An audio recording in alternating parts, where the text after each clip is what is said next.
더불어민주당 대변인 이모경입니다. 북한은 계속되는 미사일 발사 오판하지 말고 도발을 멈출 것을 경고합니다.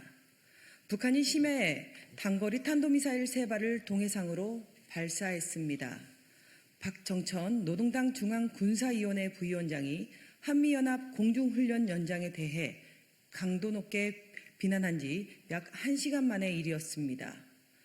북한은 오판하지 말고 도발을 중지할 것을 다시 한번 강력히 촉구합니다.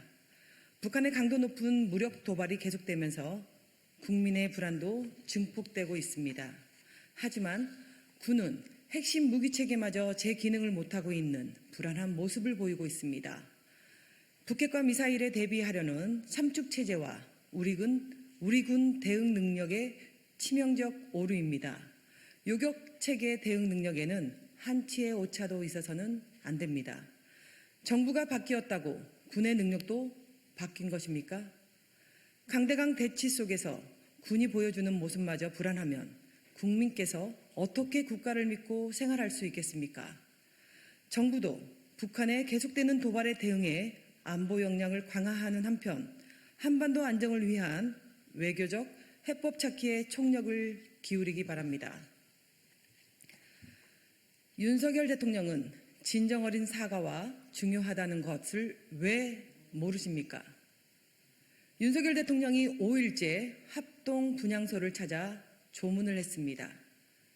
대통령실은 예의이자 도리를 다하는 것이라고 밝혔습니다. 하지만 국민의 눈에는 대통령의 진심 어린 반성인지 책임을 면하기 위한 보여주기 일정인지 도무지 알 수가 없습니다. 그제 윤석열 대통령은 아소다로 전 일본 총리를 면담했습니다.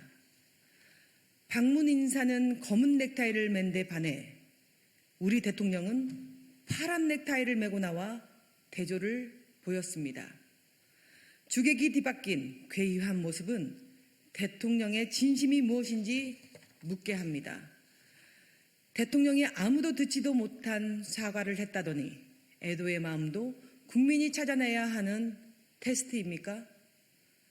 국민의 73.1%가 이번 이태원 참사를 정부의 책임이라고 합니다.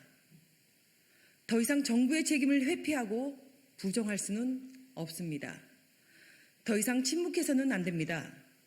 윤석열 대통령은 정말 사과할 마음이 없는 것입니까?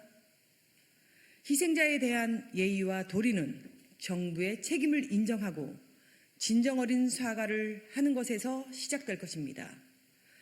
윤석열 대통령과 정부 강요들은 더 늦기 전에 책임 있게 사과하고 거부할 명분 없는 이태원 참사 국정조사에 적극 협력하기 바랍니다.